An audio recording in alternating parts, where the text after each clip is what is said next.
Good morning everyone. This is Dharti ma'am with you. Today is your lecture number 43 and we are discussing about the DNA. Now हमारे पास आज जो है DNA में वो है कुछ स्पेशल टर्म्स जिसके बारे में हमें पता होना चाहिए. तो सबसे पहली टर्म है DNA denaturation.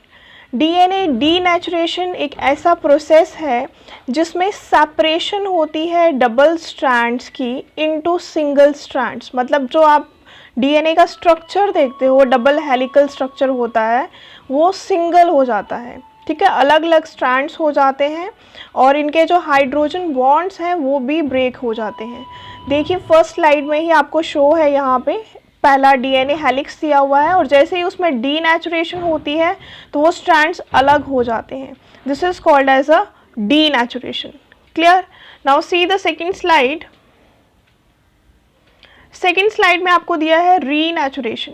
C what is renaturation? That is the reassociation of the separated और डीनेचर्ड DNA स्ट्रैंड्स.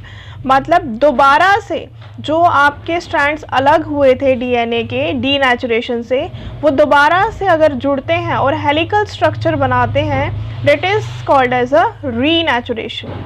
ठीक है, अब डायग्राम देखिए. डायग्राम में आपके पास है, सी द डायग्राम.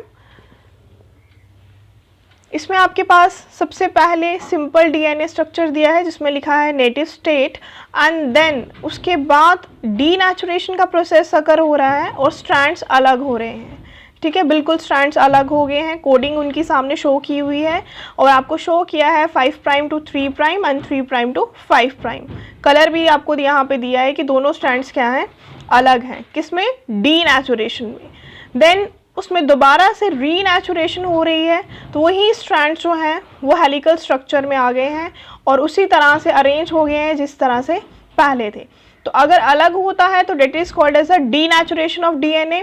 अगर अलग होकर दोबारा से ज्वाइन होता है तो that is called as a renaturation of DNA. Clear? Next हमारे पास है functions of DNA. Functions of DNA में पहला जो फंक्शन है DNA का कि DNA हेरिडिटरी मटेरियल कैरी करता है और ट्रांसमिट करता है करेक्टर्स को from parents to the offsprings. Offsprings और यंग वंस हम टर्म यूज़ करते हैं. तो ये क्या है? हेरिडिटरी मटेरियल है और ट्रांसमिट करता है करेक्टर्स को from parents to young ones. Second function है इसका कि ये कंट्रोल करता है सारी की सारी मेटाबॉलिक एक्टिविटीज़ जो सेल के अंदर होती हैं. ठीक है, देन कैसे कंट्रोल करता है? By forming the necessary enzymatic proteins. Third function है कि DNA जो है वो एनेबल्स करता है और we can say DNA enables the cells to maintain, grow and divide. ये तीनों कामों में हेल्प करता है. मेंटेनेंस में, उसे ग्रो करने में, डेवलप करने में और डिवाइड करने में. कैसे? Bye directing the synthesis of structural proteins. कुछ हमारे पास फंक्शनल प्रोटीन्स होते हैं, कुछ स्ट्रक्चरल होते हैं. तो ये स्ट्रक्चरल प्रोटीन्स की सिंथेसिस करवाता है जिससे बॉडी या सेल जो है वो क्या करती है? मेंटेनेंस रखती है अपनी, ग्रो करती है और डिवाइड भी करती है. Then we have the fourth function that is कि DNA जो है उसमें म्यूटेशन होती है. म्यूटेशन होती है सडन चेंज आना जेनेटिक मटेरियल में. तो इससे क्या होता है? एवोल्यूशन होने के चांसेस जो हैं वो इस पर डिपेंड करते हैं म्यूटेशन पे. जैसे जैसे चेंजेस आएंगी, इम्प्रूवमेंट होगी तो ऑब्वियस है उससे एवोल्यूशन भी होगी. Clear? Next we have it also brings about differentiation of cells during development. तो ये आपने किया था कि डिफ्रेंसिएशन क्या होता है, डी डिफ्रेंसिएशन क्या होता है और री डिफ्रेंसिएशन क्या होता है. तो ये पॉइंट्स जो हैं ये आपके 11th के हैं. यही कंसेप्ट जो है वो DNA रन करवाता है सेल के अंदर. Then next one is DNA brings about a variation due to change in its nucleotide sequence. जैसे मैंने म्यूटेशन बोला कि म्यूटेशन में सडन चेंज होता है, तो चेंज किस में आएगा? वहीं जो आपकी कोडिंग है DNA के ऊपर उसमें चेंज आता है और जब चेंज आएगा तो ऑब्वियस है वेरिएशन अकर होगी. ठीक है, तो ये वेरिएशन अकर होती है जब चेंज किस में आती है? न्यूक्लियोटाइड सीक्वेंस में. So this is about the functions of DNA. Next we have the term that is palindromic DNA. Palindromic DNA क्या है कि palindromes are defined as any double stranded DNA which when read from 5 to 3 and 3 to 5 they read as same। मतलब अगर आप 5 prime से 3 prime तक read करते हो और 3 प्राइम से 5 प्राइम तक रीड करते हो तो ये सेम ही आएगी, इसकी जो कोडिंग है वो हमेशा क्या होगी, सेम होगी। नीचे आपको सीक्वेंस दी है पैलिंड्रोमिक सीक्वेंस, देखिए सीक्वेंस, उसमें हमारे पास है 5 प्राइम टू 3 प्राइम, टी से ये स्टार्ट हो रहा है और ए पे एंड हो रहा है, ठीक है। देखिए double T, A G C, A G, T G C, then T A.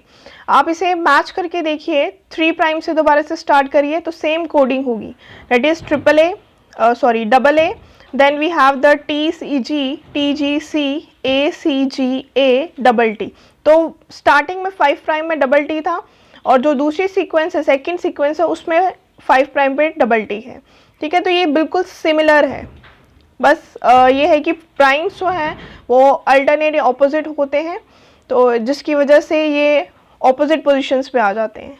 Clear? तो ये था पैलिंड्रोमिक सीक्वेंस। सो ये कुछ डिफाइंस हैं आपकी, एक बार देख लेते हैं हमने दोबारा से कि क्या किया है। सबसे पहले हमने देखा कि डीनेचुरेशन क्या होता है। डीनेचुरेशन एक ऐसा कंसेप्ट है, ऐसा प्रोसेस है जिसमें स्ट्रैंड्स जो हैं डीएनए के वो अलग हो जाते हैं। क्लियर? देन रीनेचुरेशन है, इसमें जो स्ट्रैंड्स अलग हुए हैं अगर वो दोबारा से ज्वाइन होकर हेलिकल स्ट्रक्चर बनाते हैं, it is called as a renaturation. और ये जो सारे प्रोसेस अकर होते हैं that is by the temperature में चेंज आने की वजह से ये चीज़ें अकर होती हैं। देन हमने किए फंक्शंस ऑफ डीएनए, सारे 6 to 7 फंक्शंस देखे हमने। देन हमने देखा कि पैलिंड्रोमिक डीएनए क्या है, मतलब इनकी सीक्वेंस किस तरह से होती है।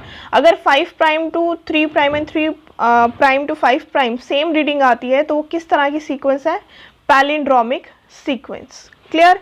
सो this is all for today and we will continue in the next lecture. Have a nice day.